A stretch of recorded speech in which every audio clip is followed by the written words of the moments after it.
Bootcamp. I'm just going to check that I am indeed going live in the right spot while I do my little technical bits and bobs in the background. Go ahead and say hi in the chat.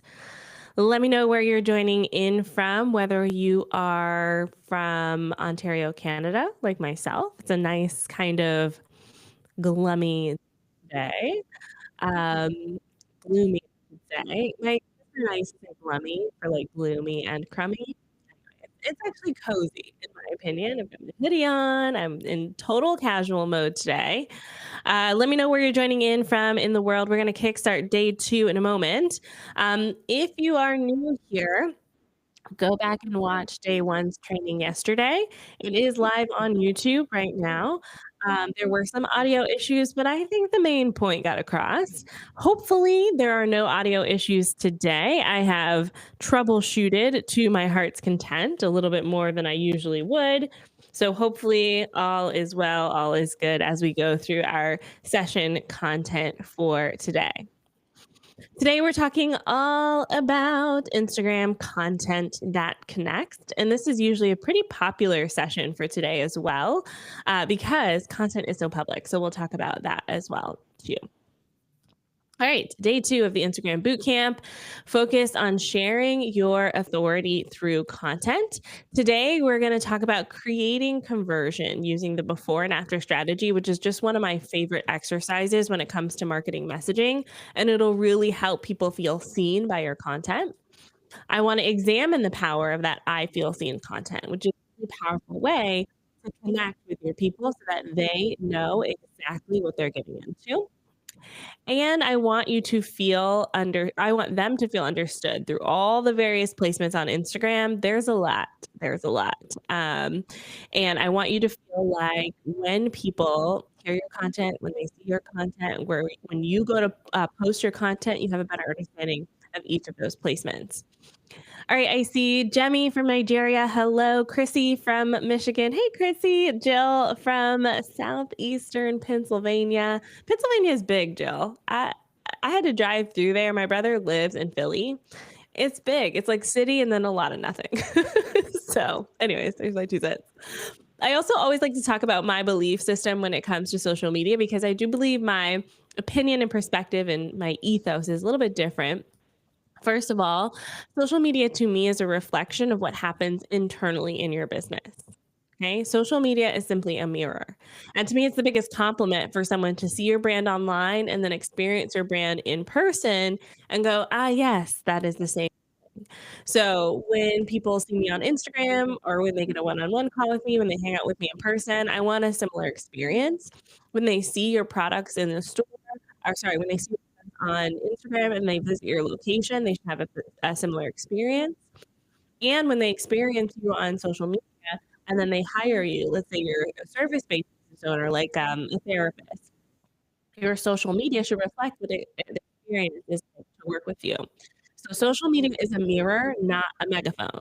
Okay. And this is where sometimes the disconnect comes from with social media is when we're treating it like a megaphone and we're trying to project something that isn't there. The second thing that I believe about social media is it's all about building relationships, and it's not a billboard, okay? It's not a billboard, it's a relationship building tool, and I think once you can kind of shift your mindset away from billboard towards relationships, it becomes a lot easier to create content, and it becomes a lot more natural to kind of use the tool as it's meant to be used, as a relationship tool, not a billboard. And I have a cheesy example of this. How many of y'all have seen Breaking Bad or Better Call Saul? I'm one of those people who, like, I loved Better Call Saul much better than Breaking Bad. I don't know. Something about Breaking Bad just didn't like. I know that everyone was hating on what's her name, Skylar. Is that her name? Oh my gosh, I'm just having one of those blank moments. I didn't see her as the villain. The Walter White character to me, I did not connect with his character. However, Saul Goodman, he I connected with his character, loved the character, and just thought the show was like had a better plot and was funnier. Anyways, I think though, when we put ourselves on social media, We come off a little bit like the Better Call Saul commercials. If you've seen them, you'll know. They're super cheesy. Think used car salesman style commercial, complete with the funny man, silly man arms, those like blow up wiggly guys. And it's kind of like, come in today for the lowest price of the season. Like sometimes our social media posts are giving that energy.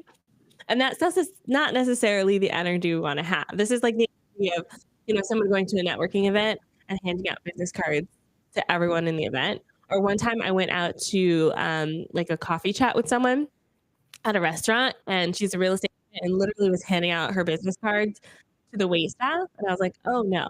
This is not my vibe at all." And so, a lot of the way that I teach content is the opposite of this. I don't want to be sold to. Okay. Sometimes we like being sold to, and sometimes we don't. And for the most part, when it comes to content online, until you get me excited to see the ad, I'm not excited to see the ad. I talked yesterday about my glasses that may they rest in peace. I have lost them to my toddler craziness in my house. My wild toddler is in my house. However, those glasses, I saw the ad and I bought it. Okay. And so when I think about the way that I get excited about being sold to is get me bought into the concept of the product first. And then when I see it and it's for me, I go, oh, yes, that's for me. Hey, Sarah. Yeah, y'all have the sun right now. Hopefully, the sun's peeking out over here soon, too. All right, so let's talk about strategy. As I mentioned yesterday, each day of the boot camp, we're going to be going through three different components: strategy, mindset, and habits. And so let's start with the strategy of creating content first. And we're going to use exercise, I call the before and after exercise. So for this exercise, you may want to pull out a piece of paper, open up a Google Doc. I like to use my iPad and my stylus and write this down. Um, the main thing is on your piece of paper, in your Google Doc, in your iPad, I want you to write before on one side and after on the other. And we're going to really dive deep into understanding where our people currently are. What are they experiencing? What are they thinking? What are they feeling? What are they hoping? What are they dreaming? Where are they now and where do they want to be? Okay. And as you come up with these, please share some in the chat. I'm going to use our cast of characters again today as an example of what's possible here. All right, so first up, we've got Kanisha. Kanisha is the therapist and coach for leaders. Okay, so we're going to walk through this before and after exercise with Kanisha. So before working with her, her leaders feel defeated from hiring and firing too many people. Okay, they've gone through the hiring and firing cycle so many times, it feels like a roller coaster. They get really excited about a potential new hire, and then they hire that person and they realize it's not a good fit, and they have to fire them and start all over again. This is a very draining feeling. And I want you to notice here we're focusing on a feeling and not necessarily outcome of her offer. Okay. So sure, they may hire her to look at a job description. That's an outcome. However, her ideal client and customer, they're not sure if it is the job description at all. All they know is I'm hiring and firing and I'm frustrated. Okay. So a lot of times in our marketing, we focus so much on the outcome that we have in front of us, our what do we sell? We focus on that entirely too much in our content when really we should be focusing on the emotional journey that our potential clients and customers are having. So here's the after of this. So before they feel defeated about hiring and firing, after hiring Kanisha, they are confident that they can build a team they love to work with. Do you see how defeated is an emotion and confident is an emotion? So when we're thinking about posts, we're pulling in that conversation through feelings. Okay. Yes, ultimately, she may work with them on their job description. She may work with them on positioning the company appropriately. She may work with them on their own, like, energy going into these interviews. She may work with them on their onboarding process. But at the end of the day, she's developing a leader. And with leaders, need to feel confident that they can build a team that they love to work with, okay? Hi, Ashoma from Alberta. Welcome, welcome. All right, so here's an example of what Kanisha's post could look like. Tired of the hire and fire roller coaster. You don't need another hire, you need a plan. And then I've got a little tell me more option there. In the caption, Kanisha's probably say something like, is this you? Are you here? I feel you're not alone. Okay. And so when you think about your content, yes, you're focusing in on the solution that you offer, but you're coming at it from an angle that really relates to that person. So they go, I feel seen. The hire and fire roller coaster, I've been there and I can help you too. All right, next example. This is Aria. Aria is a website template shop designer, and a lot of her clients are beauty brands. Okay, think makeup, skincare, that sort of thing. They sell products online, and she gives them gorgeous, stunning websites that they can use on their to sell their products. So before working with Aria, they feel embarrassed, okay? They feel like when people go to their website, it kinda looks cobbled together, okay? Um, and they feel embarrassed. And I think this is a feeling that a lot of people have when it comes to their website. Yes, Aria in her bio talks about how she's, website template shop owner for Shopify, Wix, WordPress, all of them. But in her actual content, she's not focusing on the outcome, which is a template for the website. She's meeting them where they are in their emotional journey. And right now, they're embarrassed. After working with Aria, they feel proud because not only do they have a website that works as it should, it's beautiful babes. And so when we think about the content that Aria is creating, she's really focusing in on that feeling, okay? She's going to actually focus in on that embarrassed feeling and help people know, "Hey, you're embarrassed. I get it. Ain't nothing wrong with that." And now's the time I can help you with that, okay? And Aria's brand is a little bit more irreverent than Kanisha's. And so her post is going to look like this. 2017 is calling and it's time for a website refresh. Okay. So she's really leaning into this embarrassment feeling of, I know you put your website together yourself in 2017, and I know that building websites are hard. I get it. Don't beat yourself up. I have the shortcut. I have the shortcut, and the shortcut is I have a website template ready for you. Okay.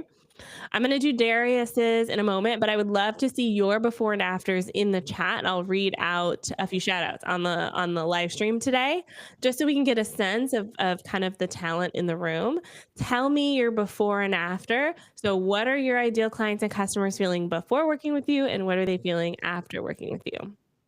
All right, last example here is going to be Darius. And y'all see my new graphics for my characters. I had these new graphics that I made, and I totally didn't use them yesterday, and I use them today, and I'm so proud. Like, they just look so good. Anyways, I just love my little characters. Okay. Moving on. Darius is a operations professional for a dentist. So his before is that he's frustrated. His clients are frustrated at missed emails, which means missed business opportunities. The thing about Darius's people too is they're smart. They're dentists. They went to school. And they don't have time to be fiddling with all the tech. They don't have time to be labeling emails in Gmail. They don't have time to be sorting through and figuring out, is this spam or is this an actual client who wants to come in and book us? And so Darius could absolutely focus his posts on, hey, I'm going to help organize your Gmail. Okay. That already feels like, oh, I know I should. Instead, he's going to meet them where they are and hit that feeling, which is you're missing emails and those emails being missed business opportunities. Okay. And it's not just that, it's that everything in their business can be optimized for more business. And that's kind of how dentists feel about this. And then the after is worry free. His dentist will feel worry free because potential customers will get all their questions answered. Okay, so when we think about Darius and the clients that he works with, his dentist just want it handled, Olivia Pope style. And so he helps them. And he does this through his content by showing them, "Hey, I get where you are and I know how to help you." I will also say, he helps them feel supported in all areas of their business. And he's not going to, list out the how in the post because his dentists don't want to know the how. The how is for the consult call where he can diagnose their problem and offer solutions specific to them. But if he starts listing out diagnostically everything he can help with, it already feels like more work. Okay, so he wants to focus in on their frustration and say that he can help them. And his dentists feel seen, right? They feel seen with this content. All right, so he could post something like, "What would your day feel like with fewer emails?" And there's no wrong answer to this question. As you can see, like a breath of fresh air, or does it even exist? Either option works. So in the caption, Darius is probably going to say something like, "Imagine a world where your never-ending email situation isn't guiltily hanging over your head, or a day where you're not scrambling to answer emails after the kids go to bed." Do you see how specific that is in his post? He's really pulling from conversations he's had with clients and customers and bringing that into his content. All right, so I'm going to read off a few of the before and afters that I see in the chat. Keep them coming in because I think it's a really great opportunity, one, to connect with all of the people here live with us, but also two, for me to showcase what these scenarios can look like. All right, so Sarah's before is, "Help, I don't think I can knit that. It's too complicated." Sarah, get out of my head. I think that all the time when it comes to crochet patterns. I swear I can do squares. That's it, squares.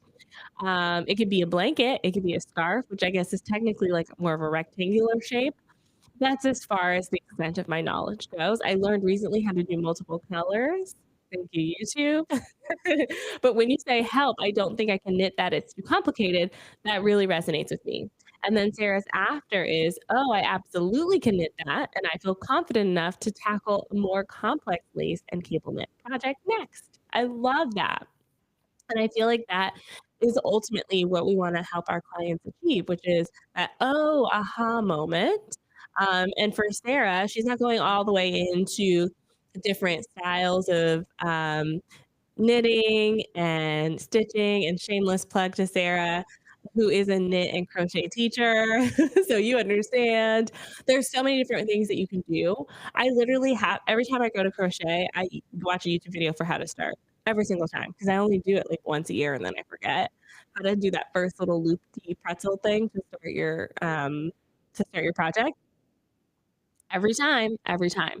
And so, Sarah, if you put that in your post, like, "Do you have to YouTube this every single time?" I'll give you a quick way to remember it. I would be watching that video, just saying.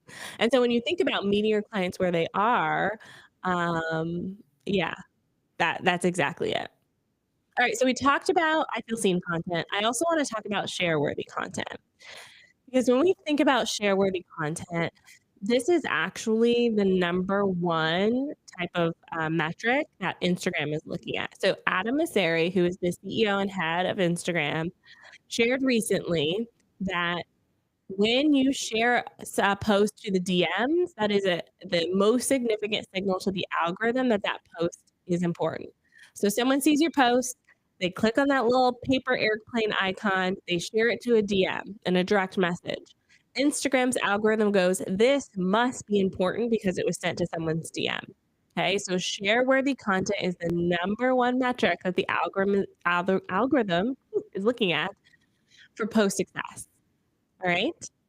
So if we're creating content on Instagram and we want to play the algorithms game, I want you not to think so much about, how can I sell something with this post? Because remember, we don't want to be Better Call Saul and use cars sales lot and be like, "Buy today."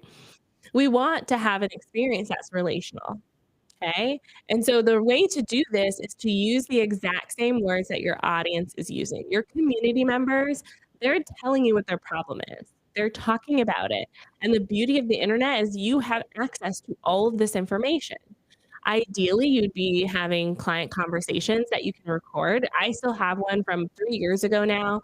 It was a potential client call. We got on the call, and the words she was saying, I was like, "Yes, this is perfect. This is every challenge that my client has ever had." I record all of those calls, and I use the transcripts to turn them into content ideas, okay? So, one of them is, she was having trouble with Instagram Reels. She would go through the process, spend an hour and a half making Instagram Reel. Instagram would glitch out. She had to exit out of the app, come back in, the reel's gone, deleted. Where? Real where?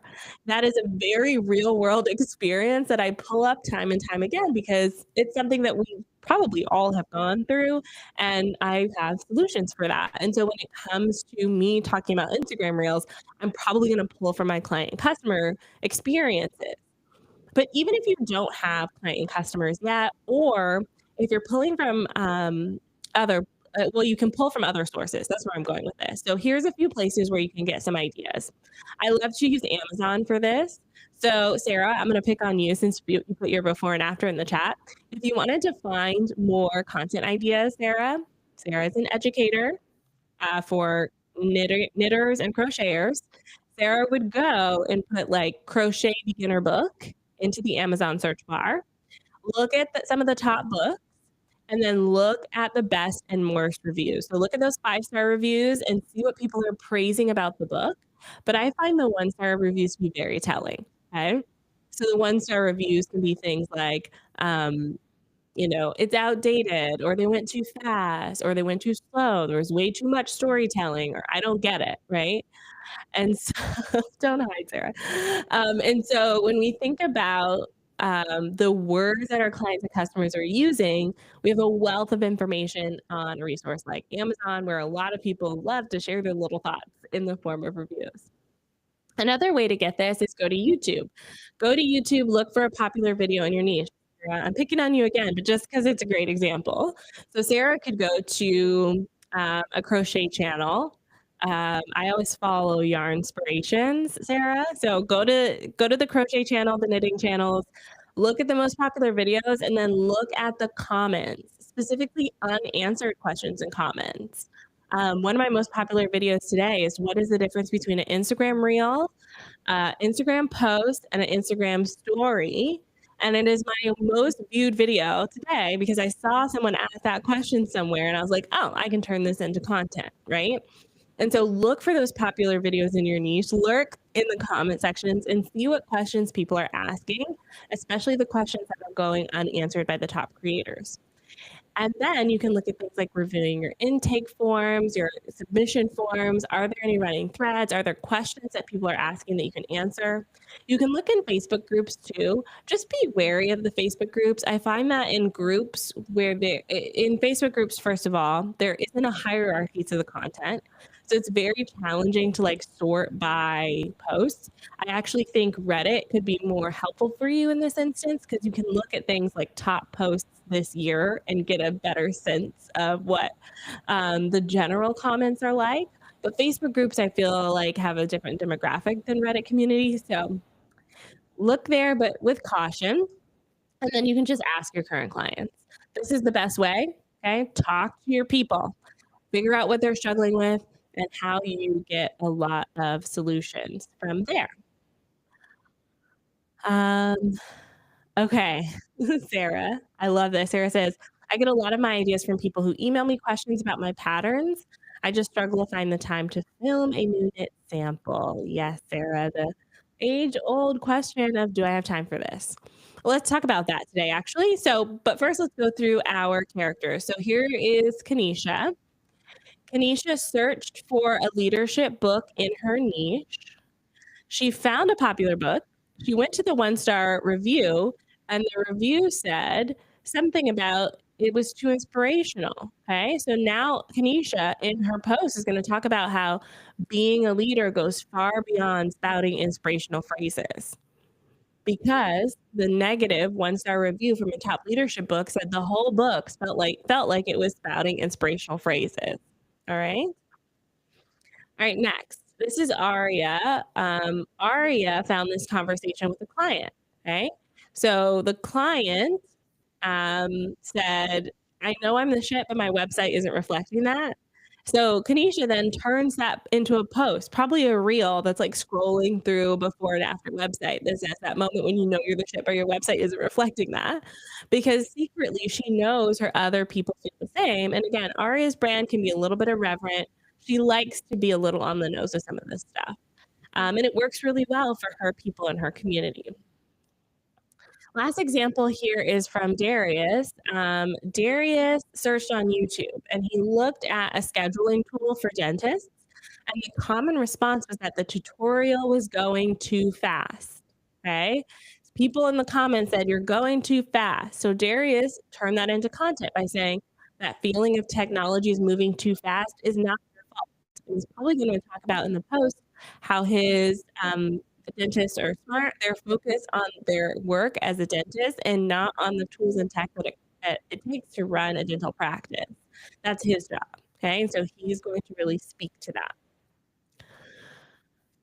All right, so we talked about I feel seen content. We talked about share worthy content. Let's talk about types of Instagram posts because y'all, if you log into Instagram and you feel overwhelmed by the different types of posts, you're not alone. I'm going to talk through some of the most popular post types, but my caveat to this is depending on when you watch this video, some of this stuff can be outdated. Instagram moves so quickly with their changes. It's not you, it's Instagram.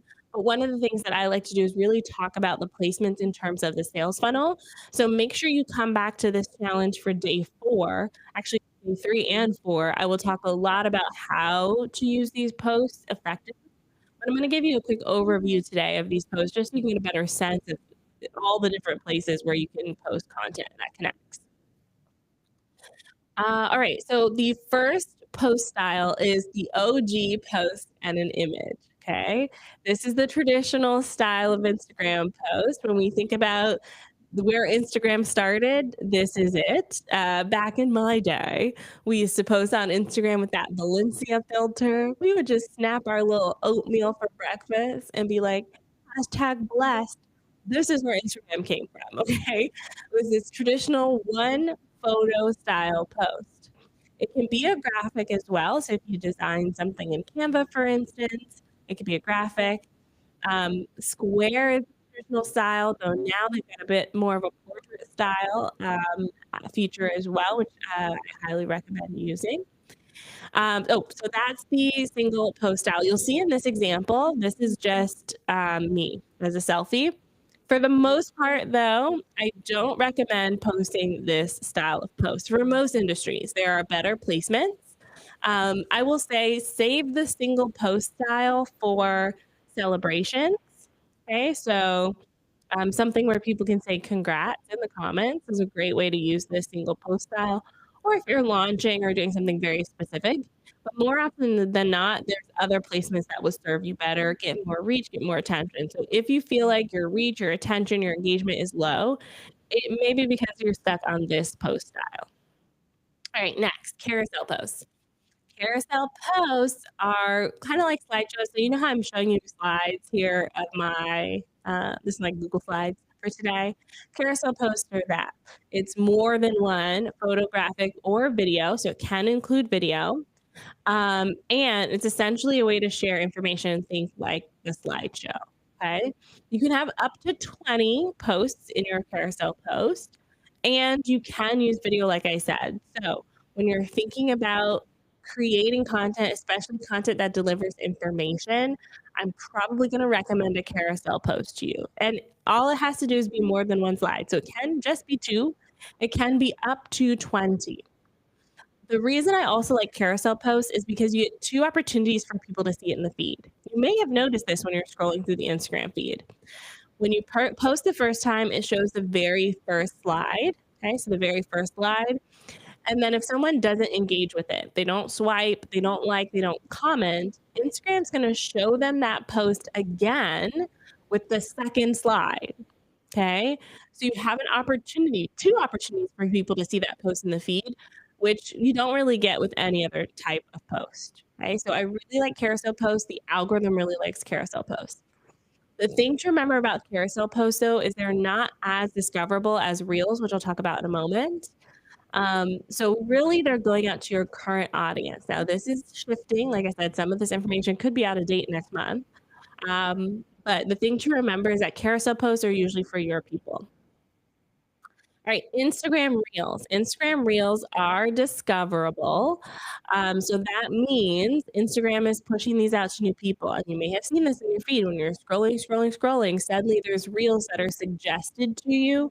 Instagram's like, I think you'd like this based on the things that you like to watch and share. And so that's great for you as a business owner because they are discoverable.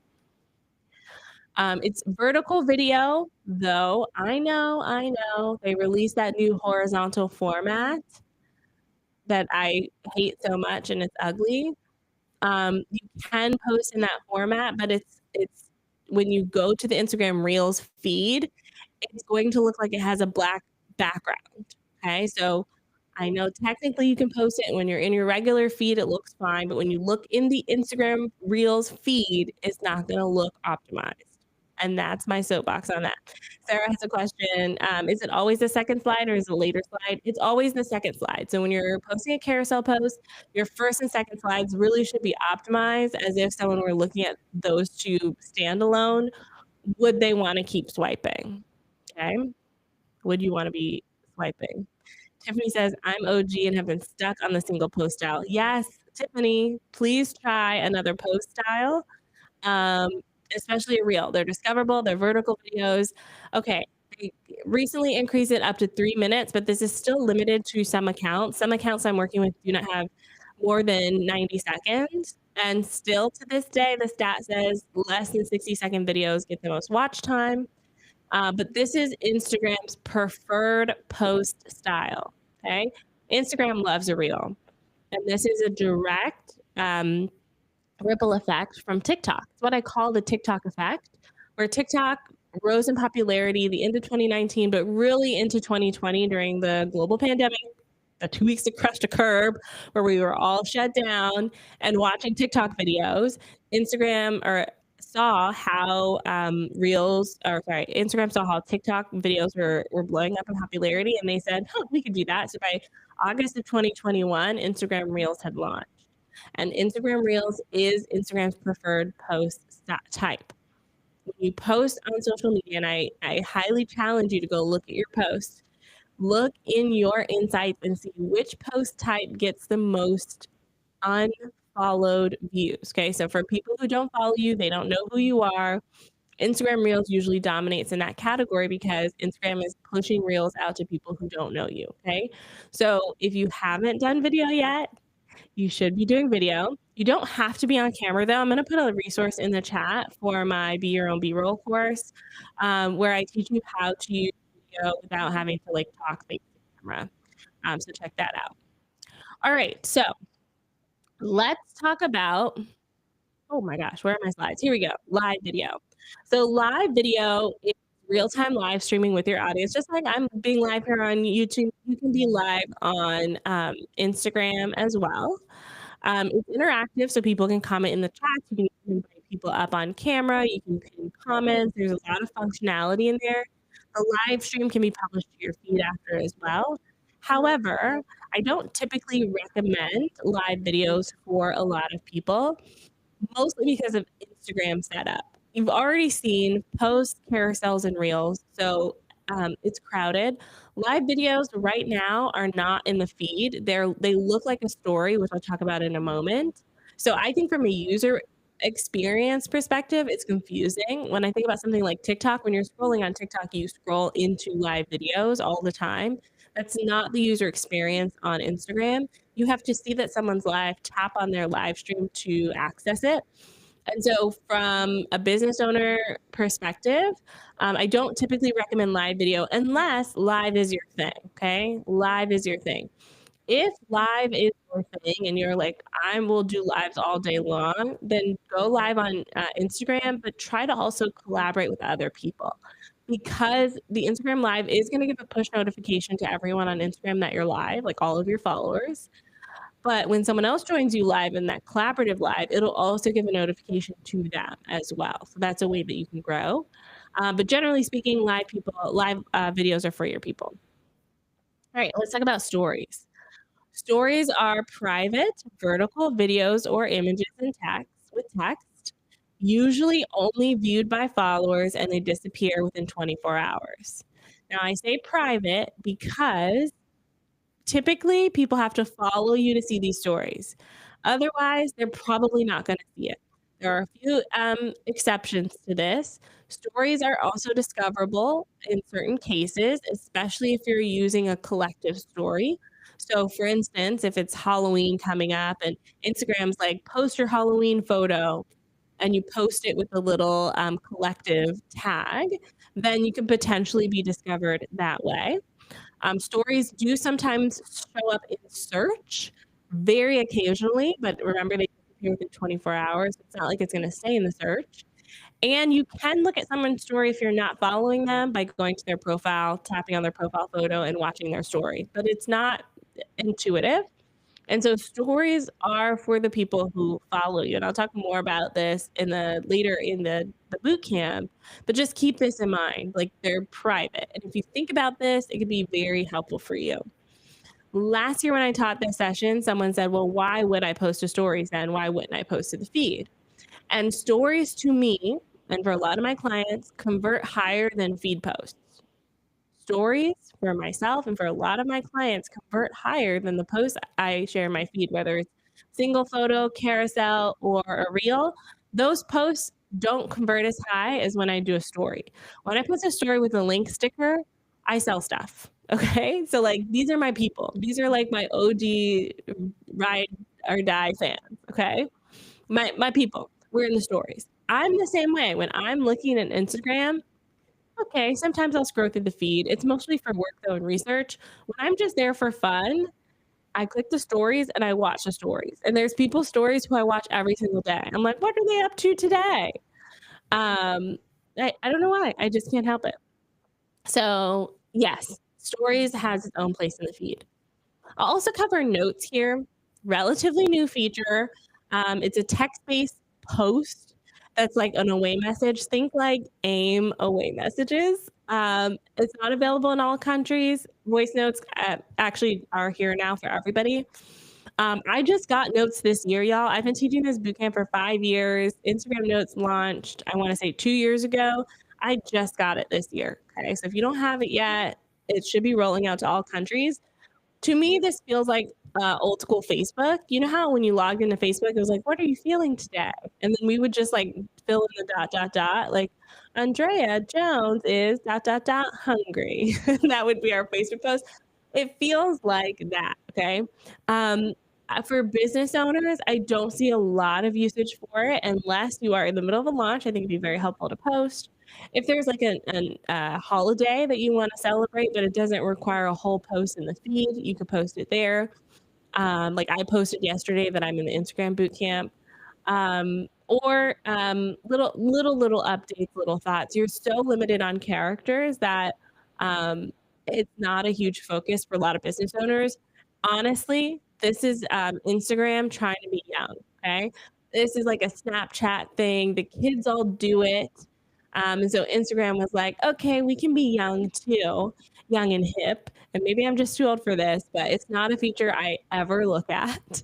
But if you go to your DMs right now, you can probably see some of those little notes at the top, and you can now see them on profiles as well.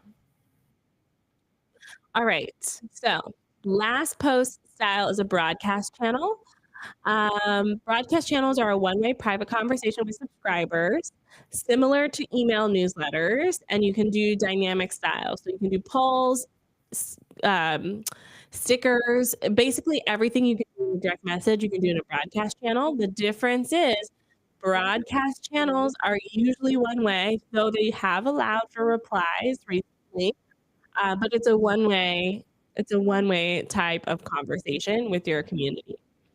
I have experimented with this quite a number of times with different accounts.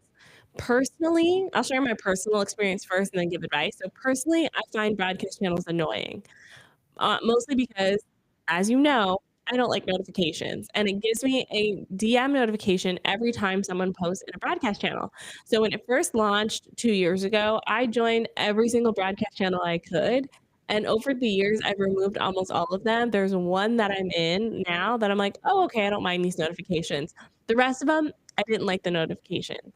And so it really just depends on you and your community and what they're looking for, um, and how you want this to be seen. My challenge to you is if you don't have a robust email newsletter, focus on that first.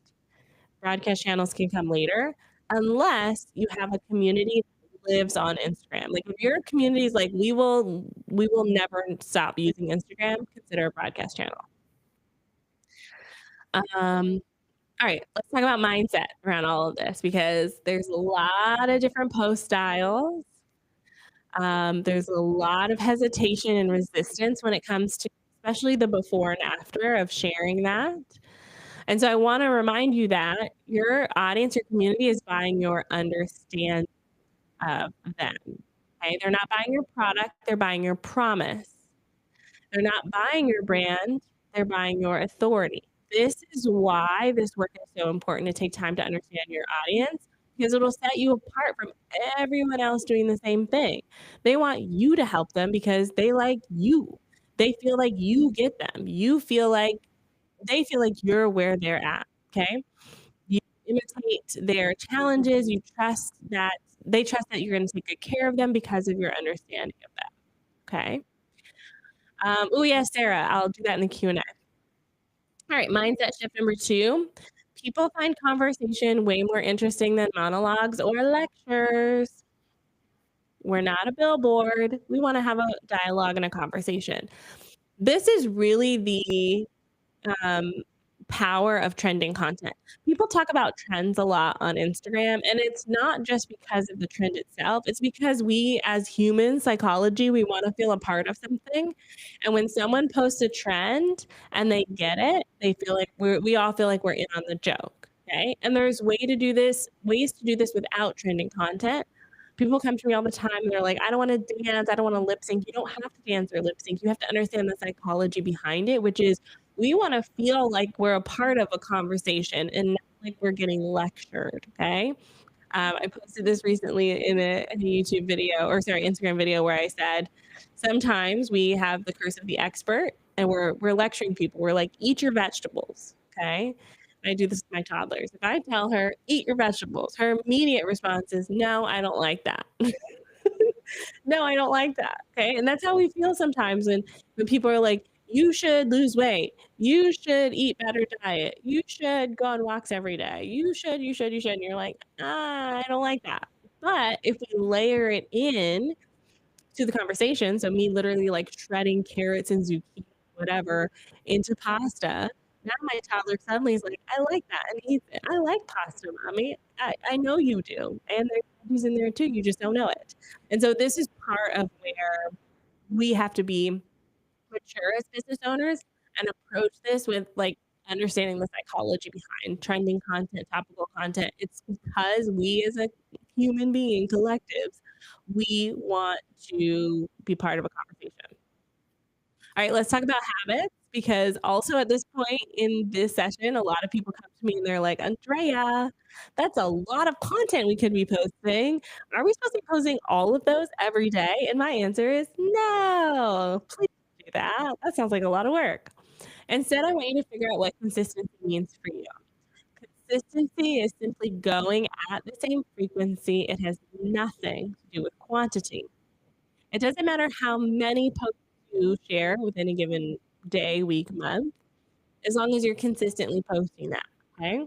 So for a long time for me, consistency was posting 1 to 2 times a day. This is back when I had an agency behind me. I had my team helping me create social media posts 1 to 2 times a day. Now I do 2 to 3 times a week. That's my frequency. Okay. I can do 2 to 3 times a week. Some weeks are more, like right now I'm launching, there's a little bit more. Some weeks are less, like when the holidays are happening, y'all ain't gonna see me. Okay.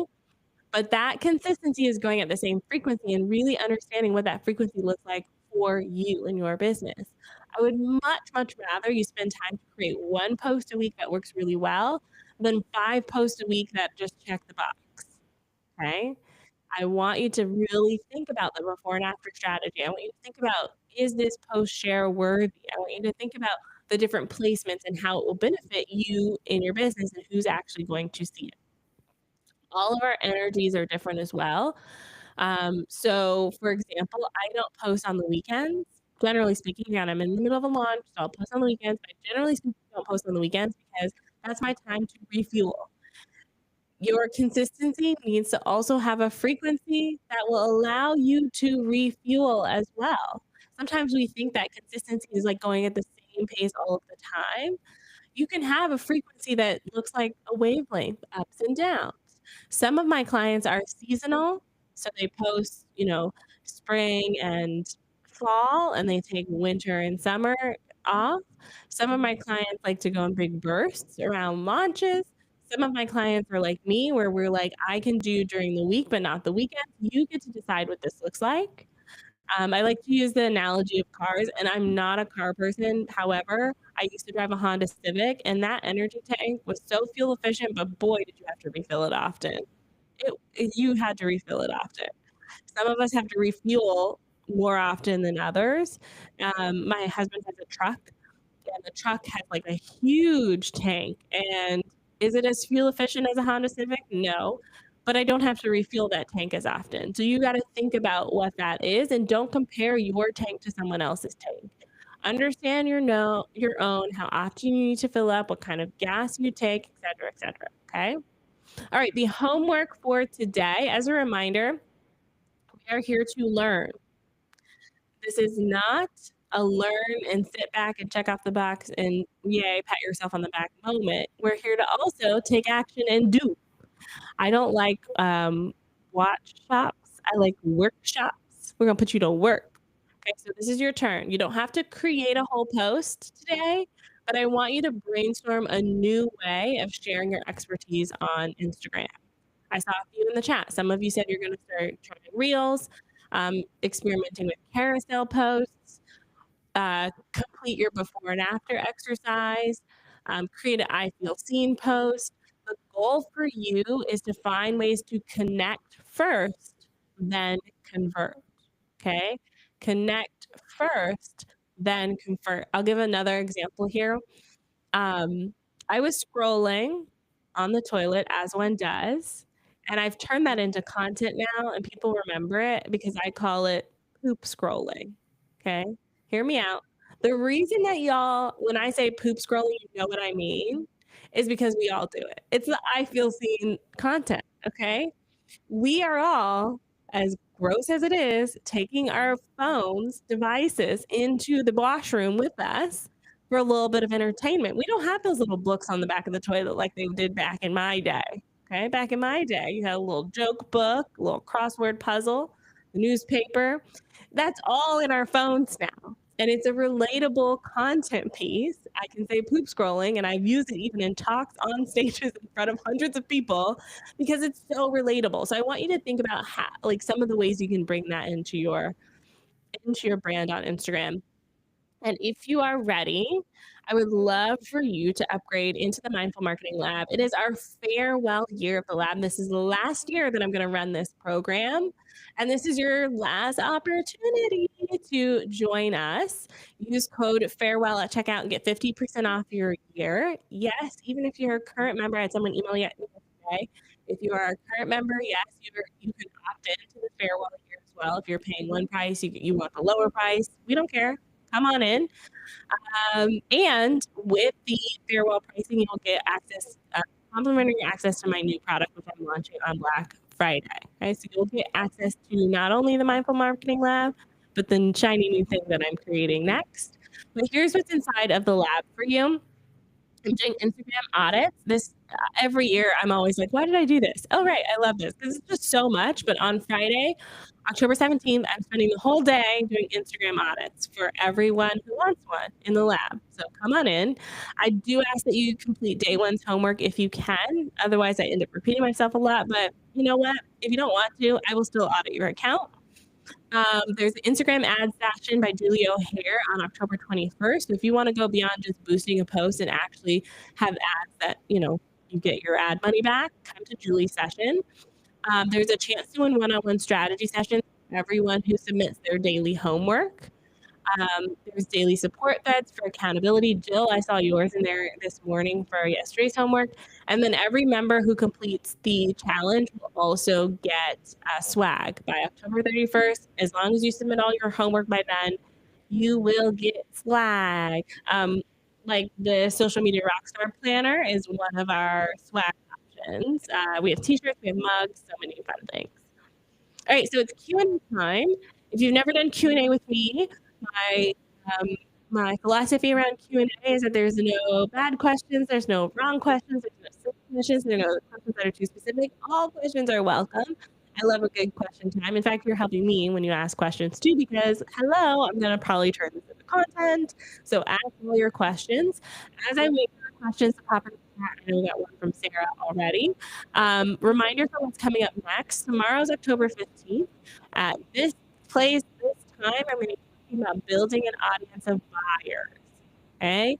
This session is so important if you want people who actually pay attention to you, but actually also want to buy from you. Okay? Not just the people who are like, that's cute, that's nice, but the people who see your content and go, I need this in my life immediately.